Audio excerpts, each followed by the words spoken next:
Bonjour à tout le monde.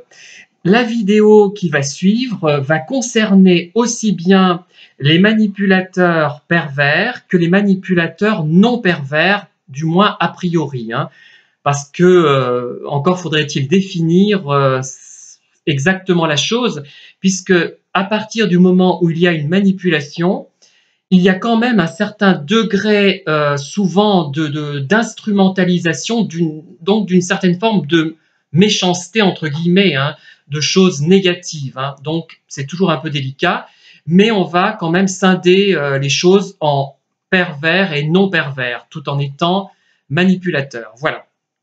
Alors, ces personnes manipulatrices, qu'elles soient perverses ou pas, ou moins perverses, ou légèrement perverses, mais ou pas vraiment perverses, vont vous amener à faire des choses que vous n'aurez pas faites sans elles. Alors, vous pouvez d'ailleurs en sortir grandi, puisque vous avez développé quelque chose qui vous a permis de découvrir une activité finalement, et ou d'améliorer votre corps si c'est une activité sportive. Mais malgré tout, si vous n'aviez pas rencontré ces personnes, vous n'auriez pas fait ces activités. Attention, je ne parle pas de personnes non manipulatrices, bienveillantes, qui vont vous parler d'un sport qu'elles apprécient, d'une activité artistique qu'elles aiment, mais de gens qui sciemment ont besoin de quelqu'un pour pratiquer, par exemple, une activité et vont vous instrumentaliser pour la pratique de cette activité. Je vais prendre des exemples, vous allez comprendre très facilement. Donc, vous avez ces personnes qui, il y a deux choses même encore que je pourrais développer plus précisément, qui vont avoir besoin, donc comme je viens de le dire, d'un compagnon, d'une compagne pour pratiquer une activité, par exemple, je sais pas, le tennis, hein, il faut être deux, mais qui ne vont pas se soucier finalement de votre intérêt a priori ou même a posteriori pour l'activité en question. Et il y a aussi ceux qui, au-delà du besoin, vont ressentir le besoin de vous dominer, de vous soumettre à une activité. C'est encore pire, je dirais, d'une certaine manière. Vous voyez, il peut y avoir les deux, je pense. Hein. Alors, premier cas de figure, moi j'étais confronté à des gens qui avaient envie, par exemple, de faire des randonnées. Alors là, c'était un pervers narcissique. Je me suis posé la question, était-il autiste simplement? Mais le profil est très proche finalement, hein, quand on voit de l'extérieur, quand on n'analyse pas, mais je pense que c'était plutôt quelqu'un de pervers. Hein. Bon, il m'a utilisé pour faire de la randonnée. Bon, j'avais envie d'en faire, donc ça ne posait pas problème. Euh, mais s'il avait vu que je n'étais pas très enclin à en faire, mais que j'avais les capacités physiques pour en faire, il m'aurait peut-être forcé à le faire, je ne sais pas. Hein. Voilà, probablement oui. Mais il y a une chose que je n'avais pas spécialement envie de faire, c'était des activités avec des raquettes, par exemple. Eh bien, il m'a pas forcé la main, mais il m'a fortement incité à le faire. Voilà. En fait, et après, à un moment donné, je vous l'ai peut-être raconté, il m'a vu physiquement, donc vous me voyez physiquement tel que je suis dans les vidéos un peu sportives que je fais de danse sportive, hein, je ne sais pas comment on peut qualifier ça, d'expression corporelle, qui sont faites pour deux raisons principales, hein, parce que j'aime bien faire des choses qui me plaisent, j'ai envie de faire ça, j'avais peut-être envie de tourner dans un film musical avec être le partenaire de Judy Garland notamment. Hein. Voilà, j'aurais aimé danser avec elle, peut-être chanter. Donc je concrétise ce besoin par le biais de ces modestes vidéos qui comportent des choses bonnes et des choses moins bonnes parce que je suis pas parfait sur le plan de la technique hein, et je suis pas non plus un grand chorégraphe. Et aussi, ça me permet de casser, mais je dis casser, pas déconstruire, j'aime pas ce terme, c'est trop à la mode, casser l'image de l'homme hétérosexuel qui est enfermé et qui ne peut pas se permettre finalement de danser s'il en a envie et de se ridiculiser entre guillemets s'il en a envie, s'il a envie de faire quelque chose qui est un peu en dehors des normes. Voilà. Et donc, vous avez vu comment je suis fait, hein, je n'étais pas plus mal il y a quelques années, je faisais peut-être moins d'exercices, mais je marchais beaucoup quand même. J'avais les mêmes jambes, le même corps, le même. J'étais en meilleure forme sans doute. Hein, je commençais pas à avoir d'arthrose lombaire. Comme il avait jugé que je n'étais pas beau, donc il me trouvait laid, d'ailleurs physiquement, hein, le visage était ordinaire, le corps ordinaire, je faisais pas partie des 3% de la population qui était vraiment hors norme, qui était vraiment des beautés. Après, il m'avait remarqué mes jambes quand même, enfin bon, il y a au moins ça, hein. Bon, tout le monde le remarque, mais bon, bon, voilà, c'est comme ça. Et donc, je m'étais mis à faire de la gymnastique. Hein. Alors, cette activité de gymnastique et de musculation, elle était induite par cette sommation, cette exigence de ce pervers que je fréquentais. Et donc, je me suis mis à faire ça. Je me suis dit, ben oui, je suis pas bien fait, je suis pas beau, je suis pas, etc. Et je l'avais cru finalement, puisque quand j'étais gamin, on me répétait souvent que j'avais un joli visage, très fin, mais que j'avais un corps vraiment catastrophique. C'était vraiment dommage. Hein. Voilà, bon. Et je me suis lancé là-dedans. Donc, ça a été une activité qui était provoquée finalement par un pervers, mais qui sans lui n'aurait peut-être pas existé, ou plus tard, j'aurais peut-être eu d'autres influences, hein, mais qui a été bénéfique. C'est pour ça que parfois, il est mieux de côtoyer les pervers pour une courte durée plutôt que des normaux pensants, puisqu'au moins, ils vous font évoluer dans leur sens. Parce qu'en fait, ils voulaient voir quelqu'un en short et torse nu qui était plus séduisant, quoi. Donc, ça lui faisait plaisir de voir ça, de marcher avec quelqu'un, un ami comme ça, sans doute, je pense, hein, c'est ça. Et donc, c'était pour lui qu'il faisait ça. Voilà, c'était pour lui. Mais ça a été quand même bénéfique. Donc, voilà. Et j'ai eu, donc là, c'était vraiment un pervers narcissique. Hein. J'en ai eu un deuxième que je n'ai jamais rencontré, avec qui j'avais discuté hein, sur un chat. C'est quelqu'un qui faisait beaucoup de sport. Et ce qui m'avait vraiment séduit, c'est que je le voyais devant un sac de frappe en boxe. Hein. Vraiment, tout de suite, ça m'attirait, ça, c'est normal. Hein. Enfin, quand on me connaît. Eh bien, au début, ça se passait bien, les relations. Après, il a vu mes vidéos que j'avais faites déjà à l'époque. Hein. Il m'a dit, ah oui, c'est pas mal physiquement. Bon, t'as le même problème que moi, t'as un peu trop de ventre. Vous voyez, il était déjà pas dans la critique. Moi, ça ne m'est pas vexé, hein, d'ailleurs, parce que c'est vrai. Et c'est pas vexant. Pour moi, ça me vexe pas. Mais je suis vexé sur d'autres choses, mais pas là-dessus. Et il avait, comment dire, il avait déjà était dans l'évaluation. Vous voyez, c'est pas simplement un compliment d'admiration, mais c'était évaluateur. Et il voulait m'apprendre à marcher sur les mains, à faire plein de trucs. Et très vite, j'ai laissé tomber puisqu'il m'imposait ses idées et il voulait vraiment me façonner, le côté pygmalion qu'ont les pervers, de manière à ce que je corresponde vraiment à ce qu'il voulait. Voilà.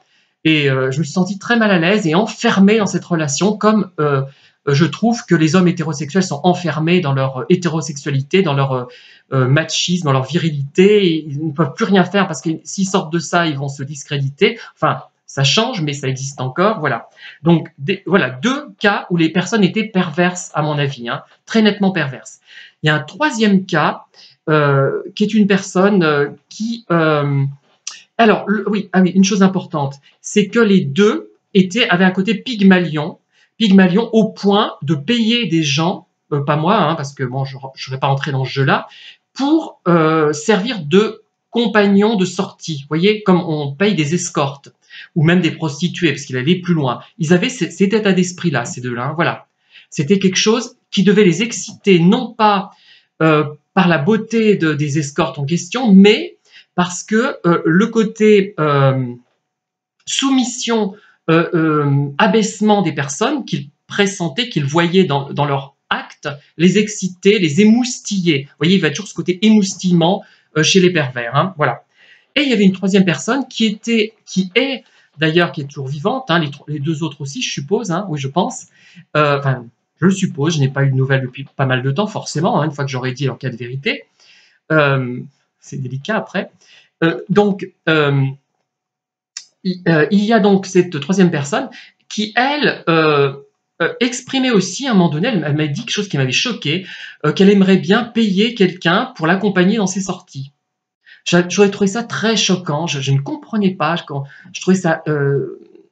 mais pas payer un employé comme une aide à domicile, mais c'était ça, et c'est pas choquant en soi, parce qu'il faut bien que les gens gagnent leur vie, mais là, j'avais pressenti autre chose derrière, et ça m'avait fait choquer, c'est-à-dire acheter des amis, acheter des...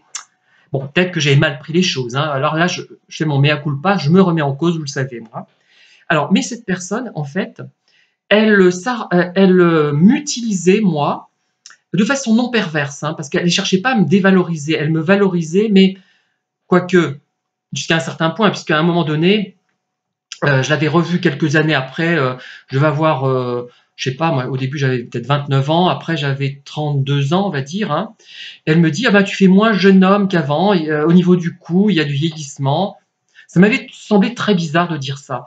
Moi, je l'aurais jamais dit ça. Même si je le pensais, il y a des choses qu'on ne peut pas dire, qu'on n'a pas envie de dire, on n'a pas envie d'être négatif. Moi, je mens uniquement par, pour des choses que les gens ne peuvent pas changer. S'ils vieillissent, à part passer par la chirurgie esthétique, c'est une horreur à mon avis en général, je ne l'aurais jamais dit, jamais, jamais, jamais, même à quelqu'un que je déteste, je crois même pas que je l'aurais fait, je sais même pas. Vous voyez, quelqu'un qui m'a vraiment fait du mal, mais moi j'avais pas été méchant dans le sens, ou alors c'était vraiment inconscient, et dans ce cas, il aurait fallu qu'elle me l'explique.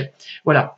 Donc, il y avait quand même quelque chose d'un peu pervers, en y réfléchissant peut-être, hein, de dire à quelqu'un, bah tu fais moi, bah oui, évidemment, j'avais jamais prétendu, j'avais jamais voulu être un jeune homme. Hein. Voilà. Enfin bon, bref, il y a eu d'autres marques de ce genre-là, hein, bon, qui sont venues. Et elle voulait jouer au tennis, elle voulait faire du canotage, etc., sans se soucier d'ailleurs de ce que moi j'avais envie de faire. Hein. Elle me posait la question par moment, mais c'était toujours repoussé, refusé, notamment pour la visite de certains musées. C'était souvent repoussé. Et quand on le faisait, mon activité, donc que j'avais proposé, elle rouspétait, ah, tu vois, finalement, c'est pas si bien que ça. Bon, voilà. Bon, oula, je suis en train pendant la vidéo, de me rendre compte du côté peut-être pervers de la personne. Hein, peut-être. Hein. Je suis toujours trop gentil, moi. J'ai dit peut-être. Et donc, elle m'avait incité à faire du tennis. J'ai horreur de ça. J'ai pas le bras assez solide. Je sais pas, j'aime pas ce mouvement. Ça ne m'intéresse pas. On avait fait du tennis, donc. J'avais testé, c'était bien. Vous voyez, le côté positif des personnes manipulatrices, perverses ou non perverses, ça peut être une bonne chose, un apport finalement. Dans certains cas, ça vous fait faire une activité, pratiquer une activité à laquelle vous ne pensiez pas. Donc, dans le cas du tennis, je me suis rendu compte que ça ne me plaisait absolument pas. J'ai essayé le badminton, c'était un peu mieux parce qu'il faut moins d'énergie, mais ça ne me plaisait pas non plus. Moi, c'est pas mon truc. Hein. Je me suis rendu compte de ça, et puis bon. Et elle m'avait fait faire du canotage. Alors, comme je ne savais pas du tout nager, maintenant j'ai appris un peu à faire la planche, j'y retournerai, je continuerai à essayer d'apprendre. Eh bien, j'étais pas à l'aise quoi sur ce lac, hein. Mais j'ai appris à ramer finalement. Elle était contente parce que elle avait vu quelqu'un près de la rive qui nous regardait, et elle m'avait expliqué, cette personne, que il nous avait regardé, etc. Elle me trouvait quand même pas mal physiquement, je pense, et elle était contente de se retrouver en ma compagnie.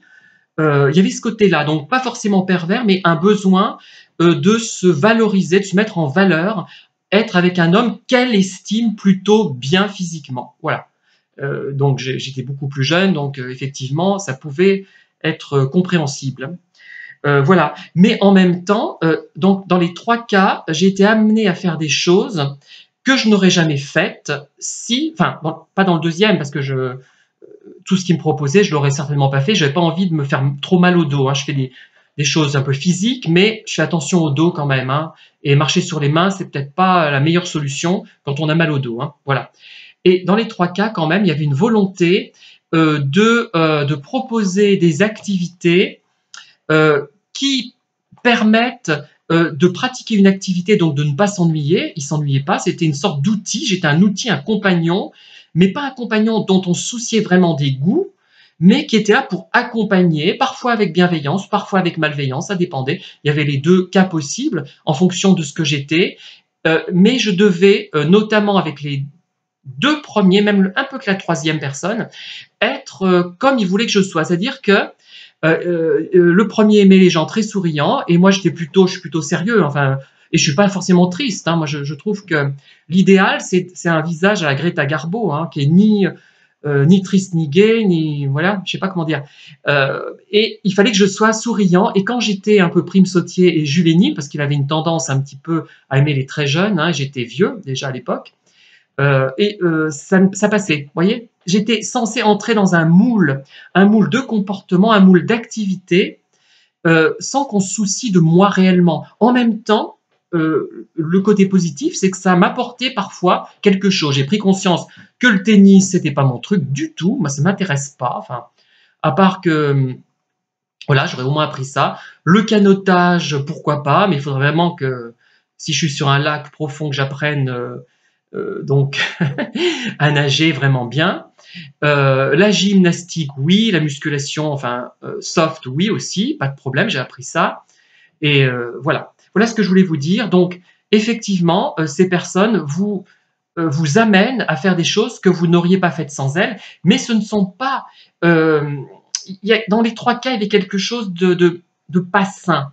C'est pas quelqu'un qui vous parle de son activité avec passion et qui vous dit tiens, j'aime ça, etc. Et vous avez envie du coup d'y participer, de faire la même chose que lui. Non, ce n'est pas ça.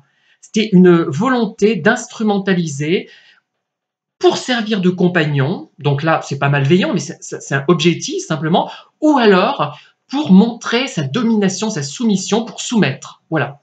Voilà, merci en tout cas de m'avoir écouté. N'hésitez pas à liker puisque les vidéos sont plus diffusées quand elles ont beaucoup de pouces à l'endroit et même à l'envers, je crois bien. Et je vous dis à très bientôt pour de nouvelles vidéos, notamment sur le thème